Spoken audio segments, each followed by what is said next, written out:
నమస్తే నేను దేవి, welcome to story board. దేశంలో మళ్ళీ కుల రక్కసి బుసలు కొడుతోంది. ఆర్థిక సంస్కరణల తర్వాత తగ్గిన కుల పైత్యం మళ్ళీ ఇప్పుడు పెరుగుతోంది. మరి ముఖ్యంగా యువతలో ఈ పోకడ ఎక్కువగా కనిపిస్తోంది. కులం పేరుతో సామాజిక భద్రత ఆశించి కుల పోరాటాలకు తెగబడే పరిస్థితులు కనపడుతున్నాయి. ఇటీవలి పరిణామాలతో మళ్లీ కులాల కుంపట్లు రగులుకుంటున్నాయి. ఏకంగా ప్రధాన ప్రతిపక్ష నేత కులం ఏంటి అన్న చర్చ జరుగుతోంది. అసలు ఎందుకీ కులాల రచ్చ? కులం పేరు చెప్పుకుంటే ఏమొస్తుంది? కులంతో ఒరిగే అదనపు ప్రయోజనాలేంటి? దేశంలో 2 దశాబ్దాల క్రితం కుల వైషమ్యాలు, కుల పోరాటాలు, కులాల రగడ ఉండేవి. ఆ తర్వాత కొంచెం తగ్గాయి. కానీ ఇటీవలి కాలంలో మళ్లీ కులాల కుంపట్లు రగులుకుంటున్నాయి. సోషల్ మీడియాలో కుల పైత్యం వెల్లివిరుస్తోంది. గతంలో కుల పోరాటాలు జరిగేవి. కులం పేరుతో కుంపట్లు ఎగదోయడం కామన్ గా ఉండేది. కానీ సరళీకరణల ప్రభావంతో కులం మెల్లగా వెనక సీటు తీసుకుంది. కానీ ఇప్పుడు మళ్లీ కులాల పిచ్చి పెరుగుతోంది. ఒకప్పుడు బాహాటంగా కులాల గురించి చర్చించడానికి ఆలోచించేవాళ్లు. వీలైనంత వరకు కుల ప్రస్తావన బహిరంగంగా తెచ్చేవారు కాదు. కానీ ఇప్పుడు కులం గర్వకారణం అనే ఫీలింగ్తో ఉంటున్నారు. ఎవరికి వారే కులంపై బహిరంగ చర్చలు చేస్తున్నారు. చివరకు యువత కూడా కాలేజీలు, ఆఫీసుల్లో కులాలపై చర్చలు పెడుతున్నారు. ఇక సోషల్ మీడియా సంగతి చెప్పనక్కర్లేదు. సోషల్ మీడియాలో మెజారిటీ పోస్టులు, పేజీలు కులం చుట్టే తిరుగుతున్నాయి. దేశంలో ఇప్పుడు మతం విషయంలో క్లారిటీ వచ్చేసింది. హిందువులా, హిందూయేతరులా అనేది మాత్రమే క్రైటీరియా అయిందే. కానీ కులం దగ్గరకు వచ్చేసరికి 190 కులాలున్నాయి. మళ్లీ ఉపకులాల లెక్క వేరు. ప్రతి ఒక్కరూ కులం పేరుతో తమ ఐడెంటిటీ చాటి చెప్పుకోవాలని తాపత్రయపడుతుంటారు. వాడే వాహనాల మీద కూడా కులం పేర్లు రాసుకుని తిరిగే ట్రెండ్ పెరిగిపోయింది. కులం అనేది ఈరోజు చాలా భయానకంగా, లోతుగాను సమాజంలో తీవ్రంగా పెరిగినటువంటి వాతావరణం కనపడుతుంది. ఎక్కడికెక్కడ కులం ప్రకారం జనాలు విడిపోయిన వాతావరణం.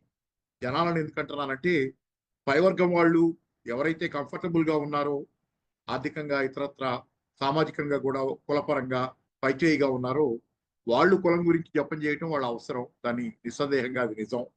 అయితే ఏంటంటే, మామూలు జనాలకి కులం వల్ల ఒరిగింది ఏంటి, వాళ్ళకి జరుగుతుంది ఏంటి అనేది మేజర్ ఇష్యూ, మేజర్ ప్రశ్న. కులం పేరుతో సామాజిక భద్రత వస్తుందనే ఫీలింగ్ తో ఉంటున్నారు. అందుకే అవసరం ఉన్నా లేకపోయినా మాటకు ముందు వెనుక కులం పేరు తగిలిస్తున్నారు.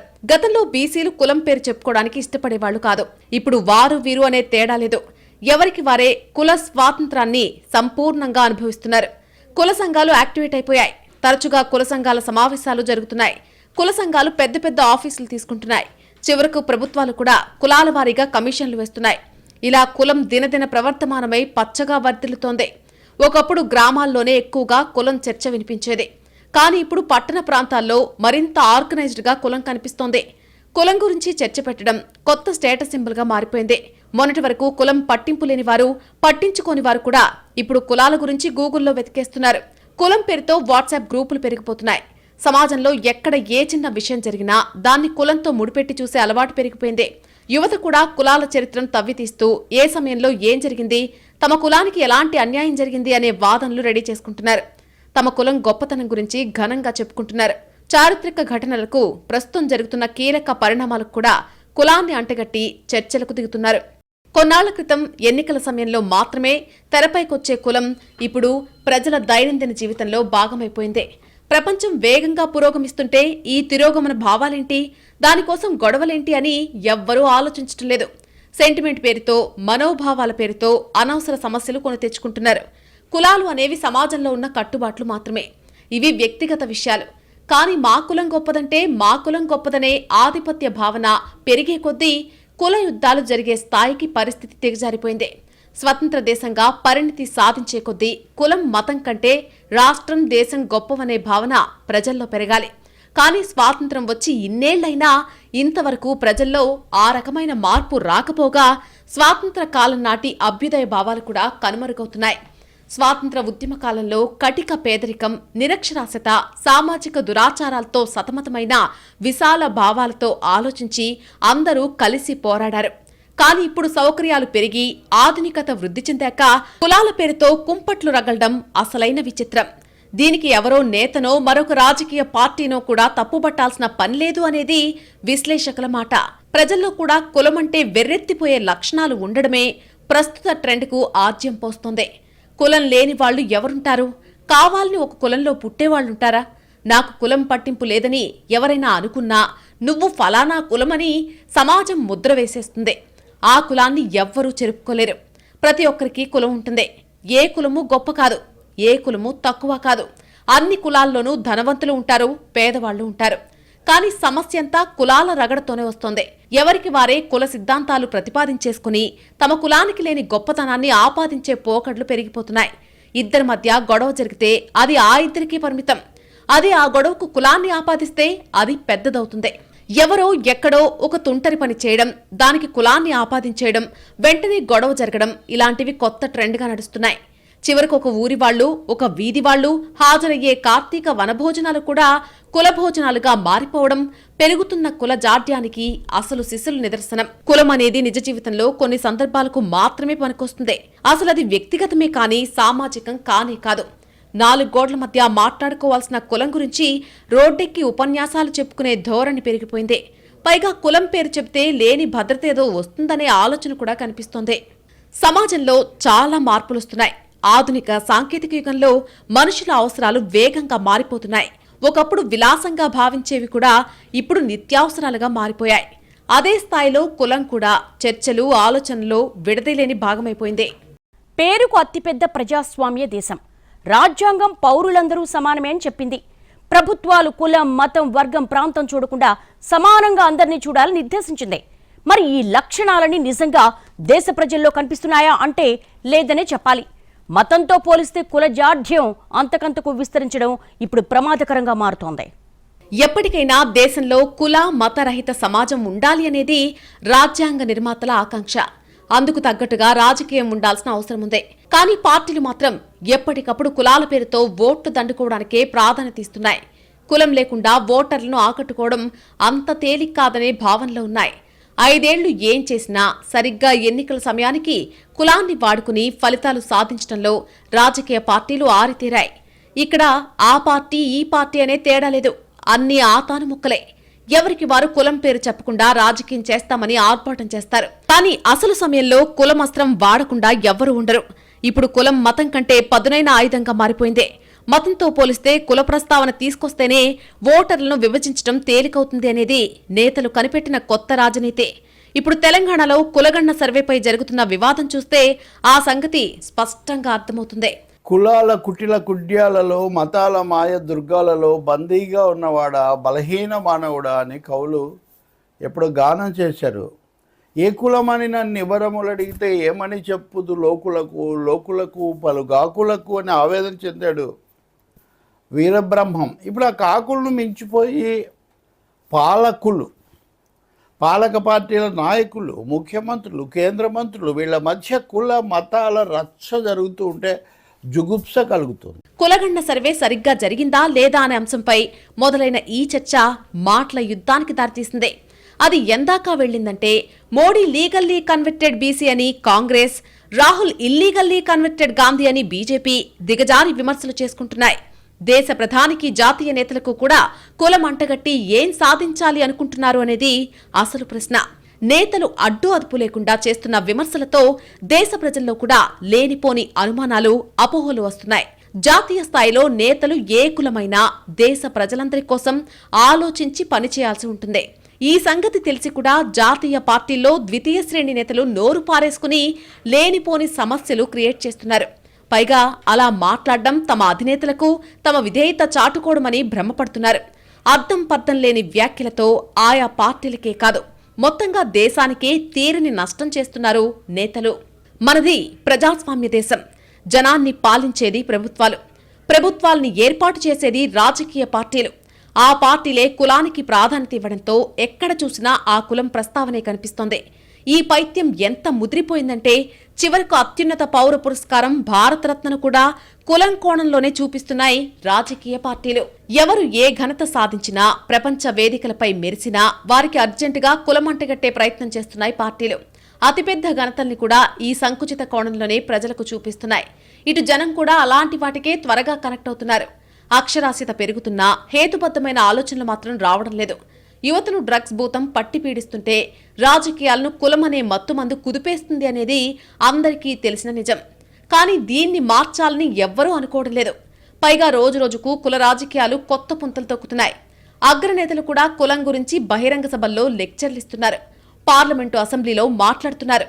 ఫలానా కులం మా ఓటు బ్యాంకు అని చెప్పుకోవడానికి సంకోచించడం లేదు. మీరు మా వైపు ఉంటే మీ సంగతి మేం చూసుకుంటాం అని పబ్లిక్గానే కుల సమూహాలకు ఆఫర్లిస్తున్నాయి పార్టీలు. ఇంతగా కులం వెర్రితల్లు వేస్తున్న రాజకీయంలో ప్రజల ఆకాంక్షలకు చోటుంటుందా అనేది $1 మిలియన్ ప్రశ్న. ఎన్నికల్లో ఓ రాష్ట్రానికి కీలకమైన అంశం కంటే కులమే ప్రధాన పాత్ర పోషిస్తుంది అంటే కుల రాజకీయాలకు వేరే నిదర్శనం కావాలా అనే ప్రశ్న తెరపైకొస్తోంది. యూపీ, బీహార్ లాంటి రాష్ట్రాలే కాదు, కేరళ, కర్ణాటక లాంటి రాష్ట్రాలు కూడా కుల రాజకీయాలకు అతీతం కాదని ఎప్పటికప్పుడు నిరూపితమవుతూనే ఉంది. తెలుగు రాష్ట్రాల్లో కూడా కుల రాజకీయాలు బాగా నడుస్తున్నాయి. సీఎం దగ్గర నుంచి కార్పొరేటర్ దాకా ఎవరి కులం ఏంటనే చర్చ నడుస్తూనే ఉంటుంది. ఇప్పుడు కొత్తగా జాతీయ నేతల్ని కూడా కులం రచ్చలోకి లాగి చోద్యం చూసే సంస్కృతి వచ్చేసింది. స్వాతంత్ర్యం వచ్చిన ఇన్నాళ్లలో దేశం చాలా మారింది. తెలుగు రాష్ట్రాల్లో అయితే విపరీతమైన మార్పులొచ్చాయి. ఇంటికొకరు విదేశాల్లో ఉన్నారు. ఆధునిక సంస్కృతిని కూడా వంట పట్టించుకున్నారు. కానీ అభ్యుదయ భావాలు ఆశించినంతగా రాలేదని చెప్పుకోవాలి. గ్రామీణ ప్రాంతాల్లో ఉండే నిరక్షరాస్యుల్లో మాత్రమే కులాభిమానం ఉంది అనుకోవడం వట్టి భ్రమే అవుతోంది. పట్టణాల్లో విద్యావంతులు, విదేశాల్లో ఎన్ఆర్ఐలు ఇలా ఎవ్వరూ దీనికి అతీతం కాదు. ఎవరికి వారు వారి వారి స్థాయిల్లో కులం కుంపట్లు రగిలిస్తూనే ఉన్నారు. నాగరికత పెరిగే కొద్దీ అందరూ ఒకటే అనే భావన పెరగాల్సింది పోయి కులం పేరుతో మనకు మనమే కట్టుకుంటున్న అడ్డుగోడలు రోజురోజుకు పెరిగిపోతున్నాయి. ఈ ధోరణి ఇలాగే కొనసాగితే భవిష్యత్తులో ఎలాంటి ప్రమాదాలు జరుగుతాయో అనే ఆలోచన కూడా భయం కలిగిస్తోంది. దేశంలో మండల్ కమిషన్ ఏర్పాటు, దాని నివేదిక వచ్చిన తర్వాత కుల రాజకీయం కొత్త పుంతలు తొక్కిందనే వాదన ఉంది. మధ్యలో కొన్నాళ్లు గ్యాప్ వచ్చినా ఇప్పుడు మళ్లీ కులగండ పేరుతో దేశమంతా చర్చ జరుగుతోంది. కొత్తగా పార్టీలన్నీ బీసీ జపం చేస్తున్నాయి. అంబేద్కర్ విగ్రహాలు పెట్టడానికి నేతలు పోటీ పడుతున్నారు. ఈ పోకడలన్నీ కులాల్ని ఉద్ధరించడానికా, ఓట్లు దండుకోవడానికా అనే ప్రశ్న అక్కర్నే లేదు. ఏం చేసినా, ఏ రచ్చ చేసినా అధికారమే పరమావధి అంటుంటాయి పార్టీలు. న్యాయస్థానాలు, పారిశ్రామికవేత్తలు, జర్నలిస్టులు ఇలా ఎవ్వరు మాట్లాడినా వారేం చెప్పారనే విషయం కంటే వారి కులం ఏంటి అనేదే ఎక్కువగా చర్చకొస్తోంది.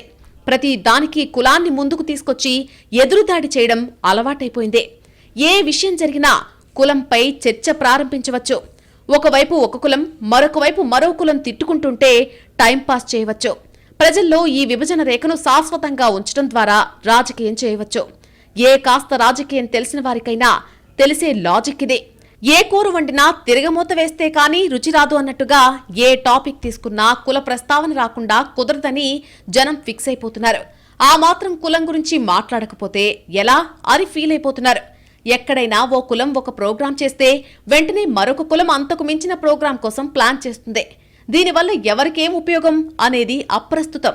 తమ కులమే ఘనకార్యాలన్నీ చేయాలి, సమాజంలో తమ కులానికే గొప్ప పేరు రావాలి అనే ఆలోచనలతో సమాజాన్ని పూర్తిగా కులమయం చేస్తూ మరింతగా కుల ప్రస్తావన పెరిగేలా ఎవరికి వారే శ్రద్ధ తీసుకుంటున్నారు అనడంలో సందేహమే లేదు. పుట్టుకతో వచ్చే కులం గురించి కొత్తగా ప్రత్యేకంగా చెప్పుకోవడం అవసరమా? ఇక ఏ కులం గొప్ప అనే చర్చకు అంతమెక్కడో ఎవరూ చెప్పలేకపోతున్నారు. ఈ క్రమంలో అనవసర వైషమ్యాలు పెరిగిపోయి వ్యక్తులు గ్రూపులుగా విడిపోయి లేని శత్రుత్వాలు పెంచేసుకుని ఇదంతా సమాజంలో అనవసర అశాంతికి దారితీస్తోంది. అక్షరాస్యత తక్కువగా ఉన్న సమయంలో ఒక స్థాయిలో ఉన్న కుల పైత్యం, ప్రతిభ ఆధారిత ఉద్యోగ వ్యవస్థ వచ్చాక తగ్గుముఖం పట్టింది. మళ్లీ కొద్ది రోజులుగా కుల రక్కసి కొత్తగా పడగవిప్పుతోంది. ప్రస్తుత కుల పైత్యం అంతకు ముందు కంటే మరింత ప్రమాదకరంగా ఉందంటంలో సందేహమే లేదు. ఇంతకు ముందు ఎన్ని కుల ఉద్యమాలు జరిగినా సమాజం ఈ స్థాయిలో విషపూరితం కాలేదు. కానీ ఇప్పుడు సోషల్ మీడియాలో వెలువడుతున్న కుల కాలుష్యం జనాన్ని ఉన్మాదులుగా మార్చేస్తోంది. కులం పేరు చెప్తేనే వెర్రెత్తిపోయే పిచ్చివాళ్లుగా మార్చేస్తోంది. ఇక్కడ కులం పేరు చెప్పుకోవడం తప్పనో, కులాలపై చర్చలు నేరమనో చెప్పడం ఉద్దేశం కాదు. కానీ అయిందానికి కానిదానికి కుల ప్రస్తావన తేవడం, అనవసర విషయాల్లోకి కులాన్ని లాగడంపైనే చర్చ జరుగుతోంది. తెలివితేటలు పెరిగే కొద్దీ కులాలపై చర్చల్లో మరింత లోతుకు వెళ్లిపోయి ఆన్లైన్లోనే ఫైటింగ్ చేసుకునే పరిస్థితి రాకూడదనే అభిప్రాయాలొస్తున్నాయి. ఎవరైనా తమ అభిప్రాయాలు వ్యక్తం చేసే భావ వ్యక్తీకరణ స్వేచ్ఛ దేశంలో ఉంది. కానీ ఇతరుల మనోభావాలు కించపరిచే అధికారం మాత్రం లేదనే సంగతి అందరూ గుర్తుంచుకోవాలి. కుల ప్రస్తావన కూడా ఎక్కడ అవసరమో అక్కడ ఎలాగో తప్పదు. కానీ సంబంధం లేకుండా కులం గురించి మాట్లాడడం కొత్త సమస్యలకు ఆజ్యం పోస్తుందంటంలో సందేహం లేదు. సమాజంలో కుల ప్రస్తావన తగ్గించడానికి సాంఘిక సంస్కరణోద్యమాలు జరిగాయి. ఇక కుల వివక్షను రూపుమాపడానికి, స్వాతంత్ర పోరాటానికి సమాన స్థాయిలో ఉద్యమాలు జరిగాయి. అలాంటి పరిస్థితుల నుంచి గత 20 ఏళ్లుగా కుల ప్రస్తావన లేని సమాజాన్ని చూడగలిగాం.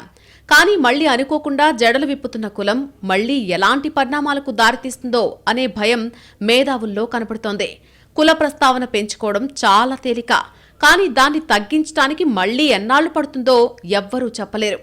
అందుకే గత కాలపు అనుభవాల నుంచి పాఠాలు నేర్చుకోవాలి.